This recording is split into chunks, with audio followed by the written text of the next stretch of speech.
ना कोई जुबान रहेगी खामोश, ना कोई मुद्दा होगा दफन। पर्द दर पर्द, हर्फ दर हर्फ, झूठ के इस हल्ला बोल में सिर्फ और सिर्फ सच जानेंगे। ईटीवी की जानिब से जनता और जनता की जानिब से हम कहकर ही मानेंगे। नमस्कार, मैं मनोज राजन त्रिपाठी और आज का मुद्दा है डॉक्टर भीमराव अंबेडकर।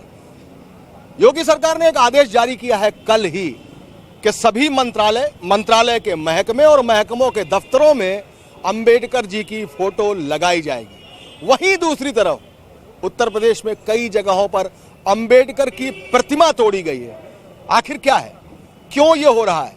एक आदेश और उस आदेश के बाद मूर्तियों का तोड़ा जाना, ये क्यों है, ये क्या है, इसी पर चर्चा करते हैं। शुरुआत करते हैं चंद्रमोहन जी आप ही से।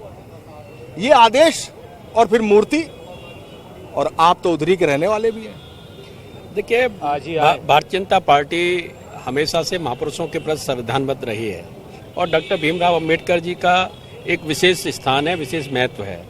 और भारतीय जनता पार्टी ने हमेशा उनके सम्मान को और उनके द्वारा बताए हुए मार्ग का अनुसरण किया है। उत्तर प्रदेश सरकार ने निर्णय लिया है कि सभी जो सरकारी काम हैं, सरकारी दफ्तर हैं, वहाँ उनकी प्रेरणा रहे, उनको साक्षात नमन करते हुए और हम सबका साथ सबके विकास के प्रति प्रतिबद्ध होकर काम करें। फिर ये मूर्तियों का विखंडन नहीं, एक घटना की जो जानकारी आई है वो कुछ असामाजिक तत्वों के द्वारा किया गया और उस पर मूर्ति दूसरी भी लगा दी गई है।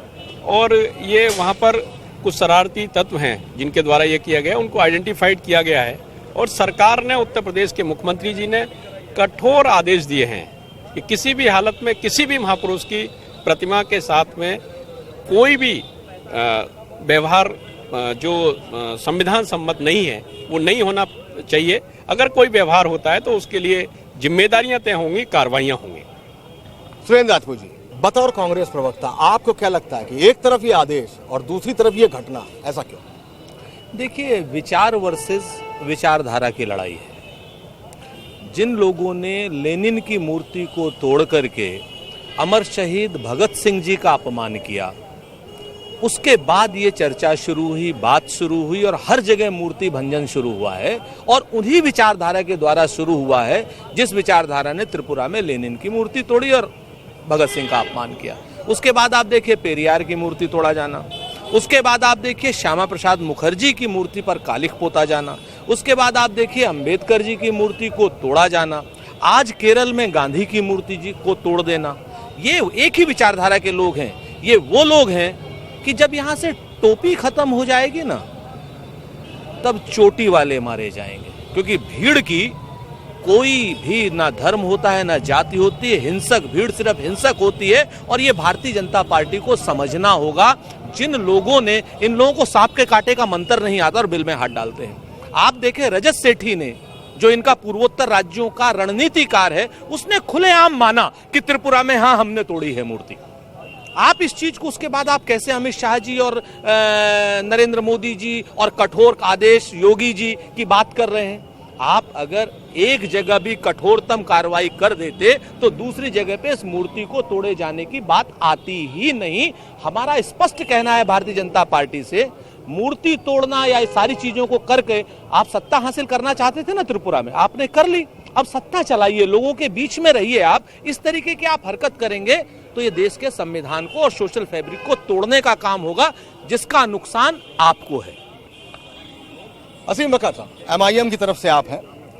ये जो कुछ सुरेंद्र राजपूत जी ने जो बात कही है, जो बात चंद्रमोहन जी ने कही है, आप किस बात से सहमत है? क्या वास्तव में कौन सी वो ब्रिगेड है, कौन सी वो भीड़ है जिसको ये सुरेंद्र भाई हिंसक कह रहे हैं, लेकिन वो हिंसक भीड़ का रिमोट किसके हाथ में? मेक इन इंडिया सुना है आपने? यही मेक इन इंडिया है। मेक इन इंडिया का मतलब ये है कि लेनिन और पेरियार तो एक झांकी है, अंबेडकर और गांधी अभी बाकी हैं। हकीकत ये है कि एक विशेष मानसिकता इस देश में काम कर रही है और मेक इन इंडिया वाले लोग जो मेक इन इंडिया की बात करते थे, दरअसल उनका असली मेक इन इंडिया यही है। वो नहीं चाहते हैं कि हिंदुस्तान में सुकून हो। मैं आपसे पूछ रहा हूँ कि चुनाव अलग है, वोट अलग है।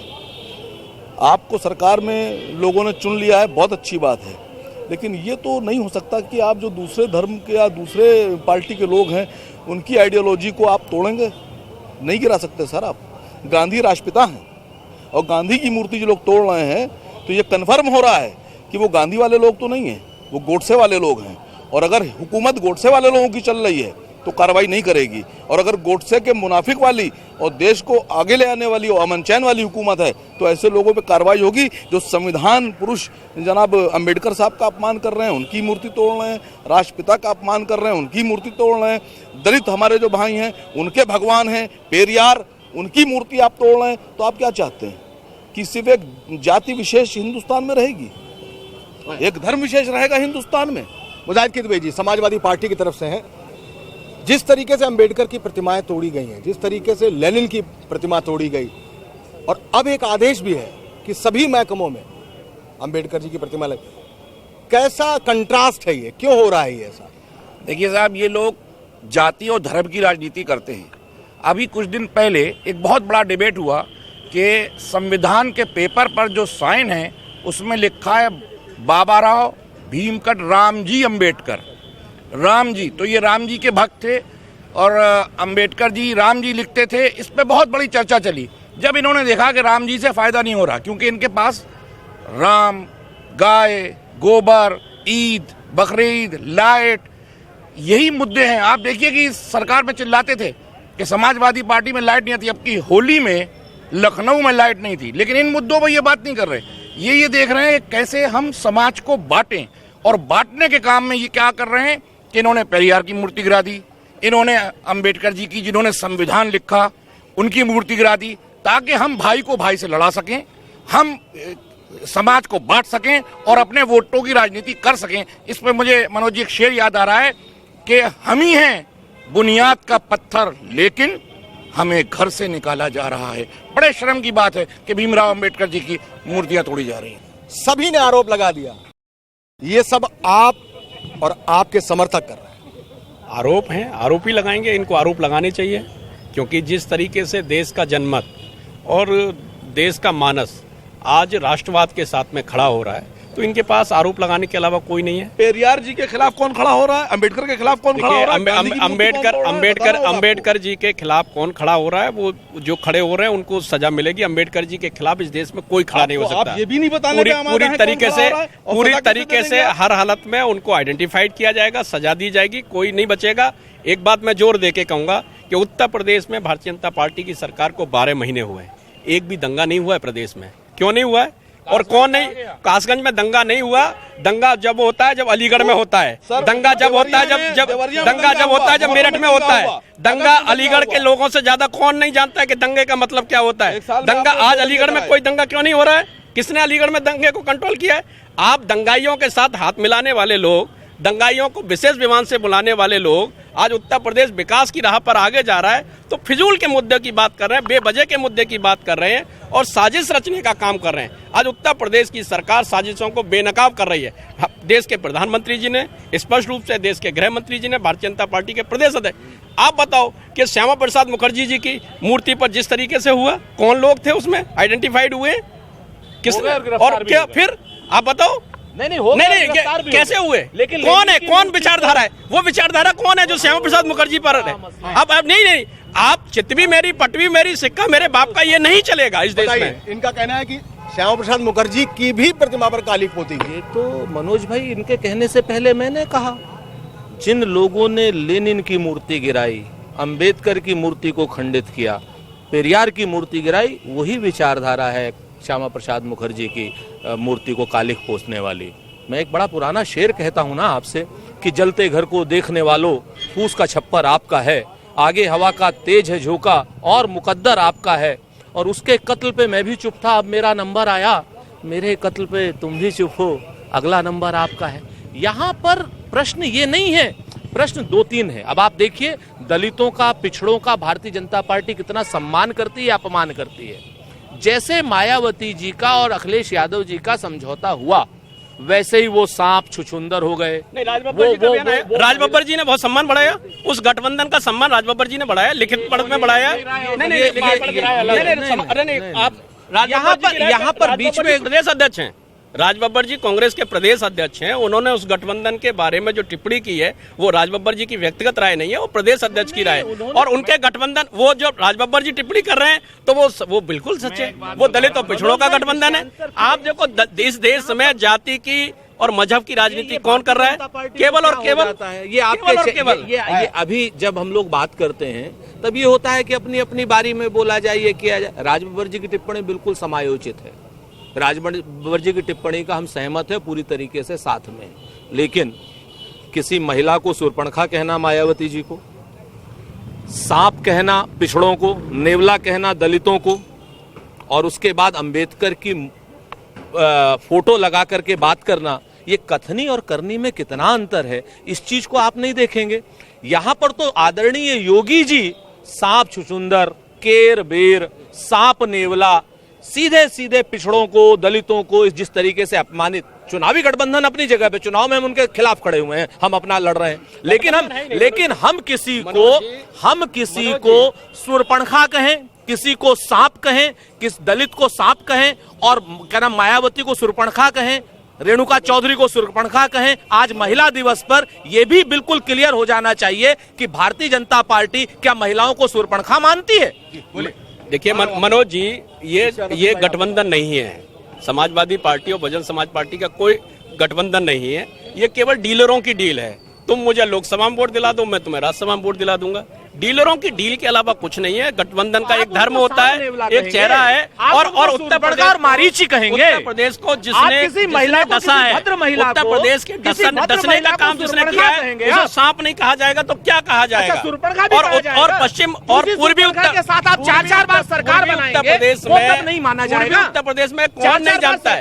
ये पूर्वी उत्तर प्रदेश में सब जानते हैं कि जब बाढ़ आती है तो क्या होता है, बाढ़ में सब लोग कोई आदमी अपनी बहन को शूर्पणखा आ रही है। ये सवाल उठा रहे हैं तो क्या शूर्पणखा कहा जाएगा? नहीं, हमने नहीं कहा, हमने कहा, यही कहेंगे, ये कहते रहेंगे। नंद गोपाल नंदी ने कहा, राजपूत जी और कांग्रेस कहते रहेंगे, लगातार कहते रहेंगे। सुरेंद्र राजपूत ने राखी बांधी मायावती जी को, लालजी टंडन जी ने और लोगों ने राखी बांधी और अरसे तक और बहन बनाकर रखा। दूसरी बात यह है कि हमारी पार्टी से एक होते थे दंडी स्वामी, शायद आपको याद हो, आप पुराने पत्रकार हैं, जर्नलिस्ट हैं, कि उनके मुंह पे घुस के युवा मोर्चा बीजेपी ने कालक पोती थी, और उसके बाद उनका क्या हुआ? उन लोगों का कुछ नहीं हुआ।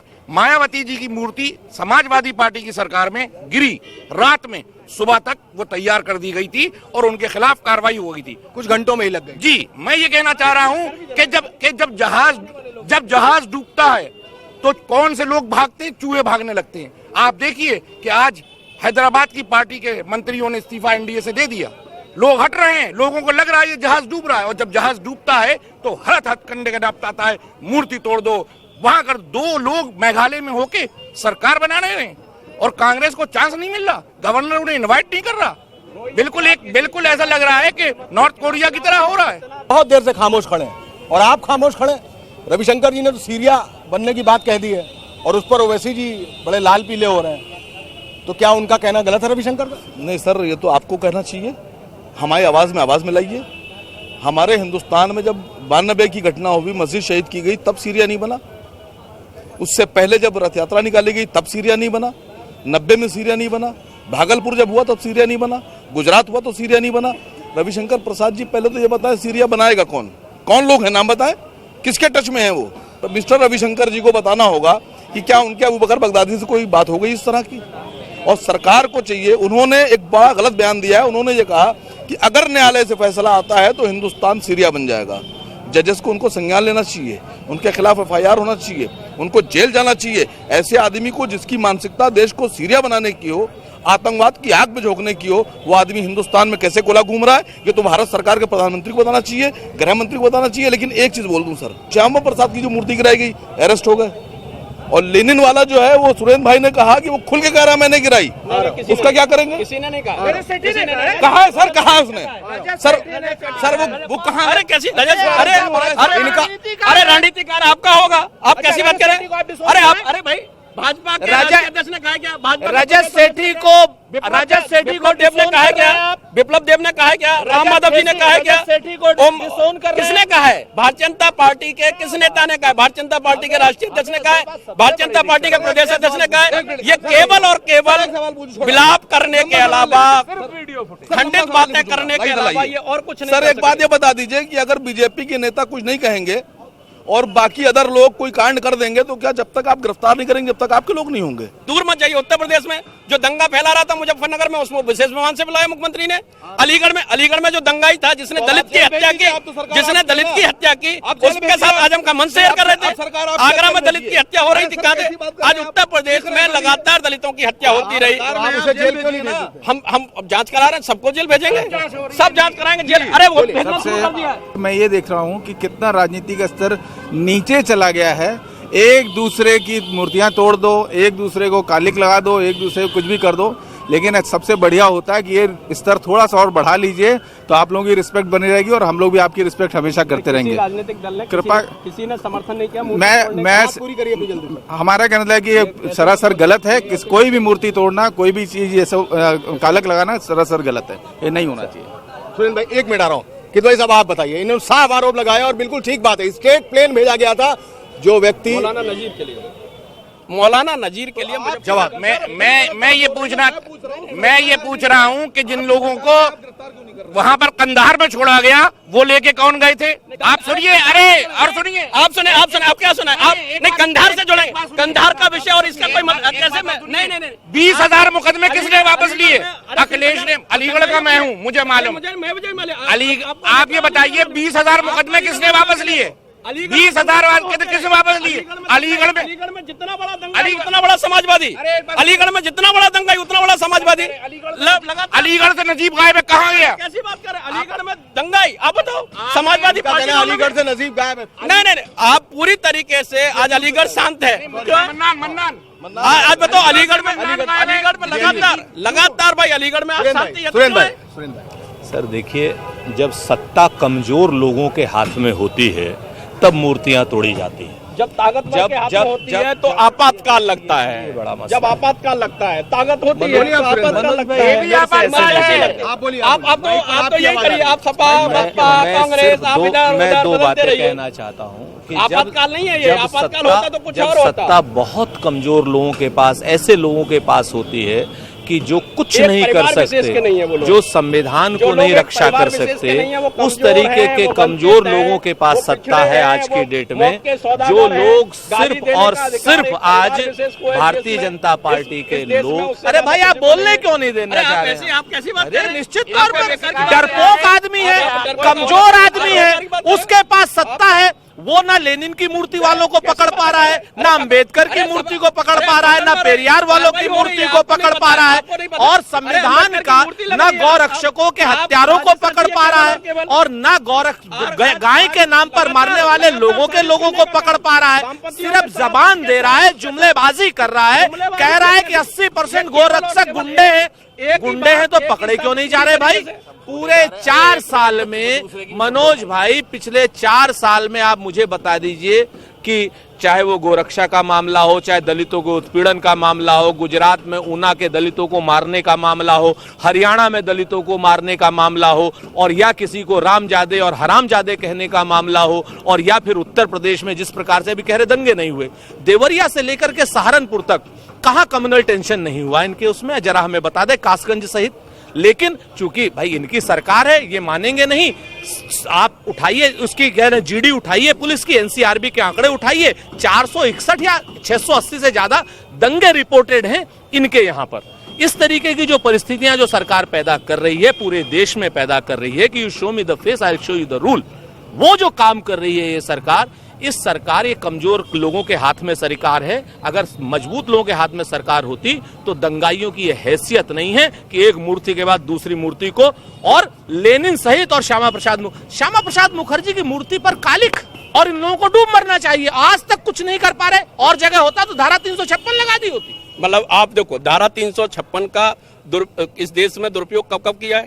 कांग्रेस ने किया है, जितनी बार भी हुआ है। नहीं, विषयांतर कैसे हो जाए? आप कह दो हम 356 प्रयोग करें, मतलब आप हमें सलाह देखो, ये केवल और केवल आपातकाल, क्योंकि ये तो एक परिवार विशेष के लोग हैं, जमींदारी चलाते हैं, तो जमींदारी चलाने वाले कहेंगे कि 356 लगा दीजिए। प्रधानमंत्री आप कहते, आप डरे हुए हो, और राहुल जी इसीलिए डरे हुए हैं, राहुल जी भागे हुए हैं। चलिए मैं कहता हूं कि सुरेंद्र भाई ने कहा कमजोर लोगों की सरकार है, लेकिन कमजोर लोगों की सरकार को थंपिंग मेजॉरिटी मिली है। चलिए इनकी बात पे आ गया, 325 से ज्यादा सीटें मिली आपको, वहां तक आ गया, थंपिंग मेजॉरिटी मिली। इनकी बात को काटता हूं, कमजोर लोगों की अगर होती तो इतनी सीट नहीं मिलती। लेकिन अब आप बताइए, इतनी मजबूत सरकार जिसका आप दावा कर रहे हैं, उसमें कानून व्यवस्था से खिलवाड़ क्यों? कोई खिलवाड़ नहीं है। आज उत्तर प्रदेश में पूरी तरीके से अमन चैन कायम है।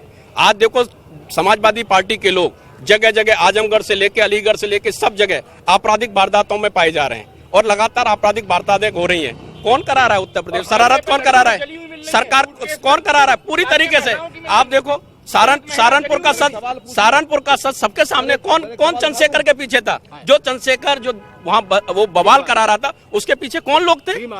कौन थे वो लोग? भीम आर्मी को कौन फंड दे रहा था? कौन सहयोग कर रहा था? मैं इनकी सरकार से ये मांग करता हूं कि आप एक ऐसा कानून बनाइए कि अगर कोई महापुरुष का अपमान करता है या उनकी मूर्ति तोड़ता है या उनके लिए अपशब्द कहता है, तो उन पर आप NSA लगाएंगे। चाहे वो श्यामा प्रसाद मुखर्जी के खिलाफ बोला जाए, और चाहे अम्बेडकर जी के खिलाफ बोला जाए, चाहे गांधी जी के खिलाफ बोला जाए, चाहे पेरियार के खिलाफ बोला जाए, और चाहे लेनिन की मूर्ति तोड़ी जाए। आप अपने मित्रों से कहिए कि यूपी कोका का समर्थन करें। यूपी कोका इसीलिए लाया जा रहा है, यूपी कोका इसीलिए लाया जा रहा है। इन सबसे आग्रह करूंगा, ये यूपी कोका का समर्थन करें। ये यूपी कोका इसलिए ला रहे हैं कि राजनीतिक आवाज दबाई जा सके।